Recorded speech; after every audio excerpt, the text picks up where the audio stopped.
Hello दोस्तों, नमस्कार। कैसे आप सभी लोग। एसएसजी एकेडमी यूट्यूब चैनल पे आपका स्वागत है। तो दोस्तों, हम यहाँ से आपको भारत की राज्य व्यवस्था जो सब्जेक्ट है वो पढ़ाने जा रहे थे। और भारत की राज्य व्यवस्था में हम आपको भारत का संवैधानिक विकास टॉपिक पढ़ा रहे थे।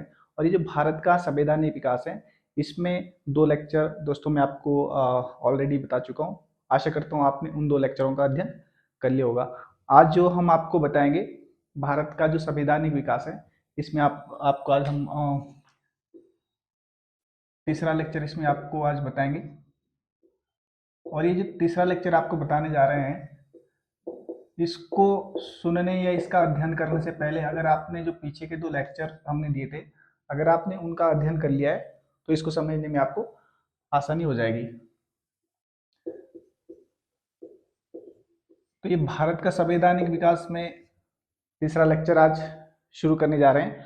और तीसरे लेक्चर में क्या क्या चीज़ें आपको बताई जाएगी उस पर थोड़ा डिस्कस करते हैं। बाकी इससे पहले जो आपको बताया था हमने, उस पर भी थोड़ा डिस्कस करेंगे। तो इसमें आपको सबसे पहले हम आज 1858 का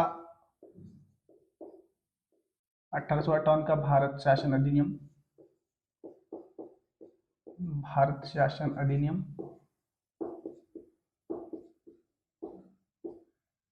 फिर 1861 का भारतीय परिषद अधिनियम,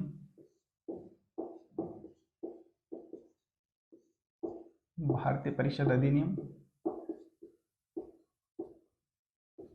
1892 का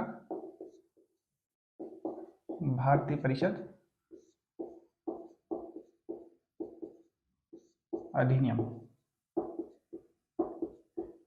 ये जो अभी जो लेक्चर है यहाँ से आपको बताया जा रहा है, आज का ये जो टॉपिक है, ये चीज़ें आपको इसमें अभी इस लेक्चर के माध्यम से बताई जाएगी।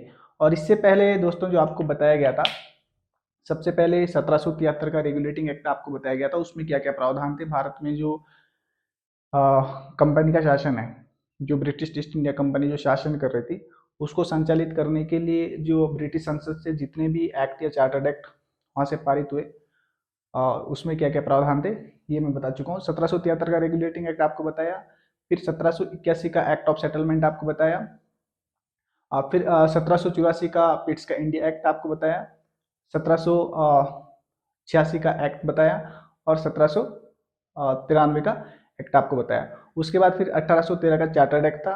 1813 के चार्टर्ड एक्ट के बाद फिर 1833 का चार्टर्ड एक्ट था, और लास्ट में आपको बताया गया था 1853 का चार्टर्ड एक्ट। तो 1853 का जो चार्टर्ड एक्ट था, उसके बाद उसमें जो प्रावधान किए गए थे भारत में शासन व्यवस्था को संचालित करने के लिए ब्रिटिश संसद के द्वारा, उसके बाद क्या हुआ कि जो ये कंपनी थी भारत में जो शासन कर रही थी, ईस्ट इंडिया कंपनी, तो कंपनी का जो ध्यान है वो जो व्यापार करना उनका जो पहले मकसद था, वहाँ से उस मकसद से हट के वो कहाँ चले गए, साम्राज्य विस्तार की ओर चले गए। तो जब उनका जो ध्यान है वो साम्राज्य विस्तार की ओर चलता गया, तो फिर उसमें क्या हो गया कि जो भारत के जो रजवाड़े थे या जो भारत की जो जनता थी, उनमें एक आक्रोश पैदा हो गया। ठीक है, और आक्रोश पैदा हो गया तो फिर ये आक्रोश 1857 की क्रांति के रूप में ये आक्रोश बाहर आ गया। तो ये 1857 की जो क्रांति है, हालांकि ये जो 1857 का जो प्रथम स्वतंत्र संग्राम भी आप इसको कह सकते हैं, इसको ब्रिटिश शासन के द्वारा किसी ना किसी तरह से इसको कुचल कर रख दिया था। ठीक, यानी कि हमें इसमें सफलता नहीं मिली। इसके बाद लेकिन ये जो 1857 का जो विद्रोह था, इसने ब्रिटिश शासन की जो जड़ें हैं वो हिलाकर रख दी थी। ठीक है, तो ये 1857 के विद्रोह के बाद भारत में एक उत्तरदायी शासन की स्थापना के लिए क्या क्या प्रावधान किए, उन चीज़ों पे हम आज से आज डिस्कस करते हैं। तो इसमें क्या हुआ कि 30 अप्रैल 1858 को ब्रिटिश संसद में 2 प्रस्ताव प्रस्तुत किए गए। ठीक है, और उन्हीं प्रस्ताव के आधार पर एक विधेयक तैयार किया गया, जिसको हम 1858 का जो अधिनियम है उसके नाम से जानते हैं। ठीक है, तो ये 1858 का जो ये अधिनियम था, इसमें भारत में शासन व्यवस्था को संचालित करने के लिए क्या क्या प्रावधान किए ब्रिटिश सरकार के द्वारा, ये चीजें इस पे डिस्कस करते हैं। तो सबसे पहले इसमें जो बिंदु आपको ध्यान रखना है, जो कंपनी थी यहाँ पे उसका पूर्ण रूप से यहाँ से खात्मा हो गया, यानी कि जो कंपनी था उसका शासन समाप्त कर दिया गया, कंपनी के शासन का अंत हो गया, कंपनी के शासन का अंत।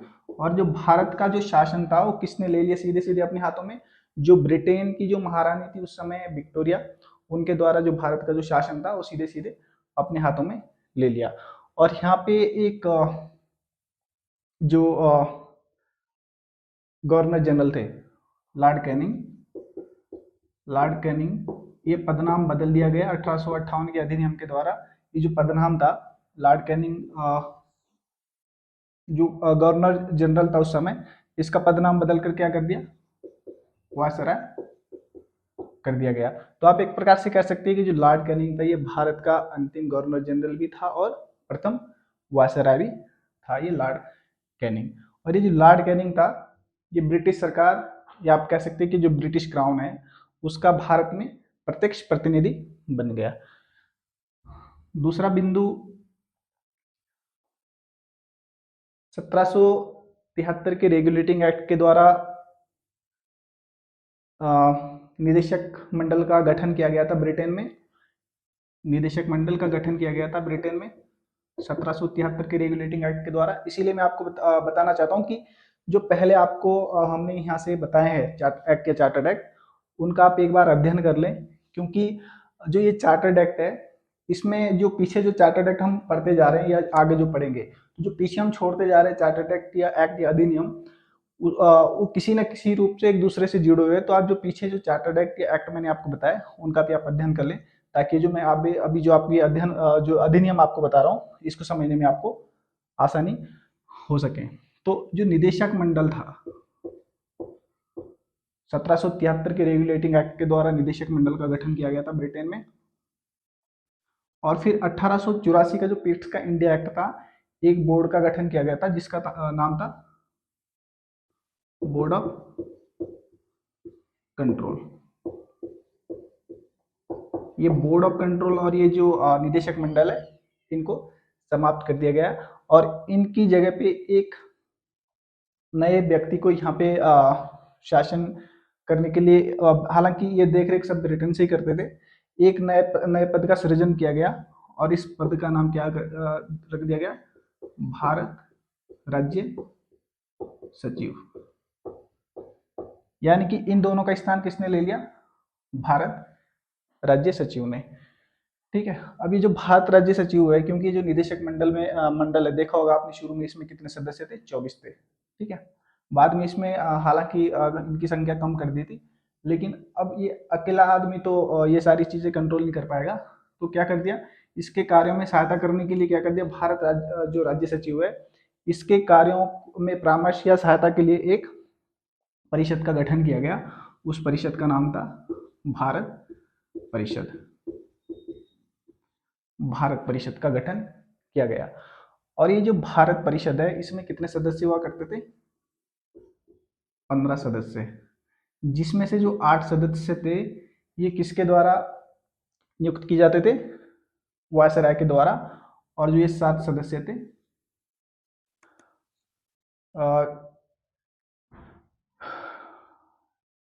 ये जो 7 सदस्य थे ये कहाँ से ये कौन नियुक्त करते थे, ये जो निदेशक मंडल है। ठीक है, हालांकि जो निदेशक मंडल है इसको समाप्त कर दिया गया था, लेकिन क्योंकि जब यहाँ पे जो 1858 का जो ये भारत शासन अधिनियम है, भाई कंपनी का शासन समाप्त किया है, तो एकदम से तो ये चीजें हटाई नहीं जाएगी, धीरे धीरे करके जो है ना इन चीजों को हटाया गया, लेकिन अभी कहीं ना कहीं इसका अस्तित्व बना हुआ था। तो ये जो 7 सदस्य थे ये कौन अपॉइंट करते थे, निदेशक मंडल। और दोस्तों एक जो मेन बात इसमें आपने ध्यान रखनी है, जो भारत राज्य सचिव था ये ब्रिटिश मंत्रिमंडल का एक सदस्य हुआ करता था।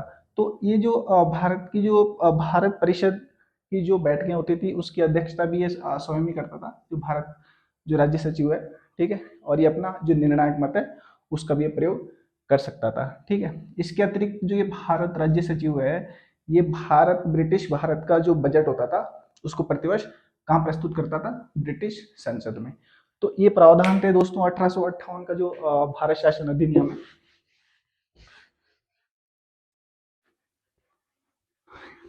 तो आप पीछे जो मैं आपको जो एक्ट या चार्टर्ड एक्ट बताया, आप उनका भी साथ साथ अध्ययन करते रहें, क्योंकि हम चाहे ये जो यहाँ पे अधिनियम आपको बता रहे हैं इसकी बात करें, या फिर अब अभी आगे जो आएंगे अधिनियम उसकी बात करें, तो आप पीछे का जरूर याद रखें, तभी आप इसको अच्छे से समझ सकते हो, नहीं तो इसको समझने में थोड़ी कठिनाई आ सकती है। अब डिस्कस करते हैं दोस्तों 1861 का भारतीय परिषद अधिनियम। तो इसमें क्या किया गया कि अभी आपने देखा होगा कि जो वायसराय है, वायसराय है, इसकी जो परिषद है उसमें कितने सदस्य थे? 4। लेकिन इसमें जो ये 1861 का जो ये अधिनियम है, इसमें एक और सदस्य, इसमें पांचवा सदस्य जोड़ा गया, पांचवा सदस्य जोड़ा गया। लेकिन इसको क्या होना था? विधिवेता, यानी कि इसको कानून का ज्ञाता होना बहुत जरूरी था। ये जो पांचवा सदस्य इसमें वायसराय की जो परिषद है उसमें जोड़ा गया, उसको कानून का ज्ञान होना अनिवार्य था। दूसरा बिंदु आप इसमें ध्यान रखेंगे कि इसमें जब ये जो वायसराय की जो परिषद थी, जब ये कानून बनाने बैठती थी, तो इसमें न्यूनतम सदस्य भी निर्धारित किए गए थे, न्यूनतम 6 और अधिकतम 12 अतिरिक्त सदस्यों की व्यवस्था इसमें की गई, यानी कि कम से कम 6 और अधिक से अधिक 12 इसमें अतिरिक्त सदस्य लिए जाएंगे। और ये मनोनीत होते थे किसके द्वारा? वायसराय के द्वारा। कितने समय के लिए? 2 वर्ष के लिए, 2 वर्ष के लिए। और ये जो अतिरिक्त सदस्य है, अतिरिक्त सदस्य जो में जो आधे सदस्य थे वो कौन होते थे? गैर सरकारी, गैर सरकारी।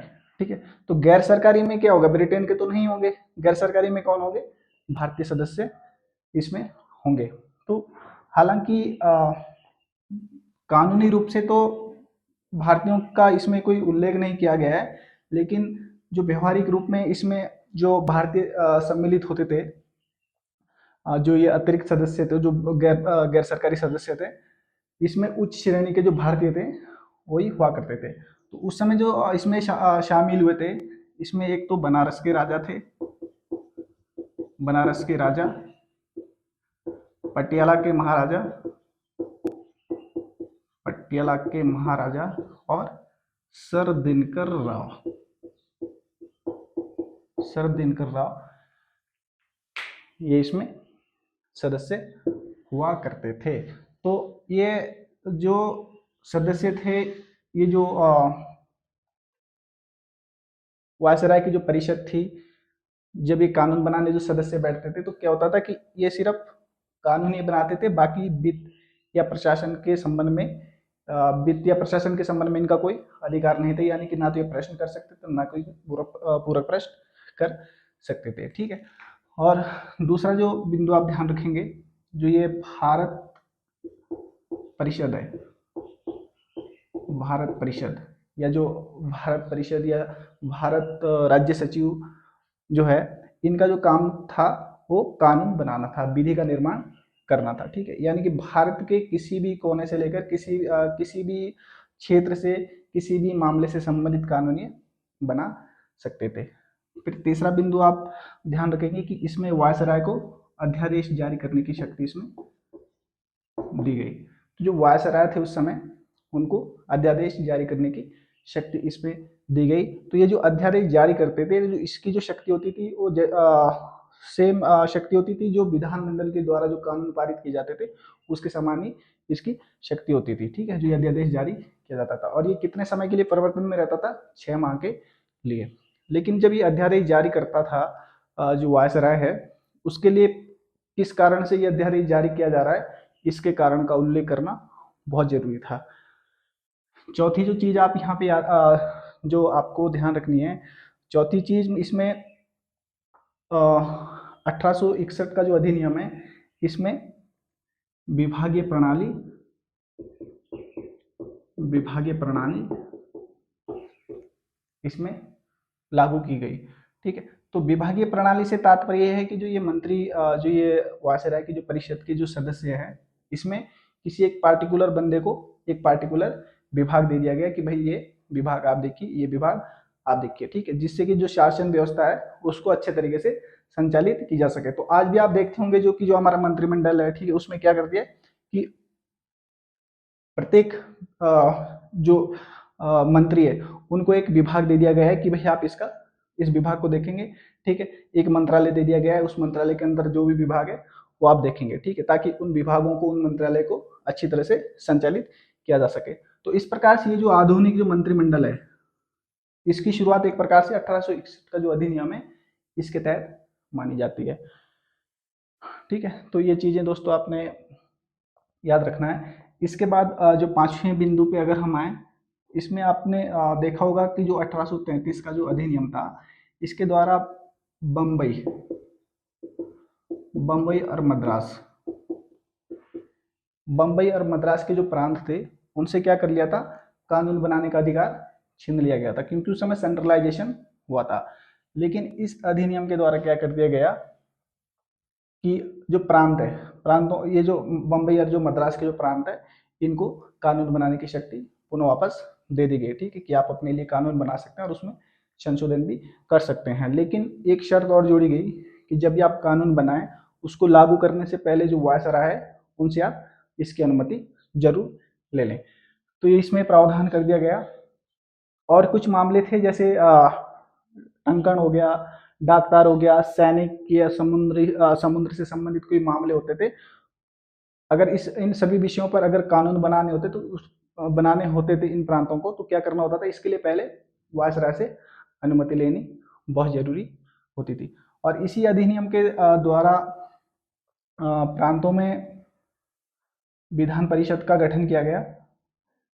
जैसे आपका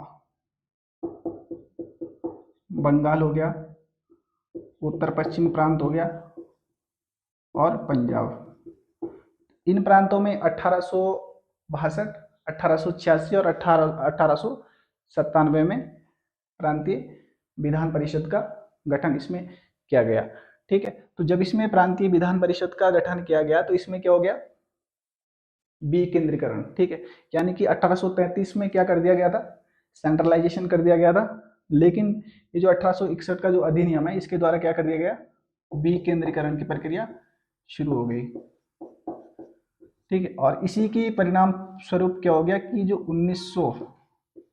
1937 के आते आते संपूर्ण प्रांतों को स्वायत्तता प्रदान कर दी गई, ठीक है। तो ये चीजें हैं दोस्तों जो आपने ध्यान रखनी है। एक बिंदु आप इसमें और जोड़ेंगे कि जो वायसराय था, वायसराय विधायी कार्यों के लिए जो प्रांत विधायी कार्यों के लिए एक नए प्रांत का गठन कर सकता था और उस प्रांत में गवर्नर या लेफ्टिनेंट गवर्नर की नियुक्ति कर सकता था। वायसराय को अधिकार था कि वो किसी प्रांत की सीमा में परिवर्तन करें, या जो वहाँ पे जो हमारे रजवाड़े थे, जो रियासतें थी, उनमें भी वो परिवर्तन कर सकता था। तो और इस प्रकार से जो ये वायसराय था, इसकी जो परिषद थी, इसकी सप्ताह में एक बैठक होती थी जिसकी अध्यक्षता ये वायसराय करता था। तो ये मेन बिंदु इस अधिनियम के हैं 1861 के, इसको भी आप ध्यान रखेंगे।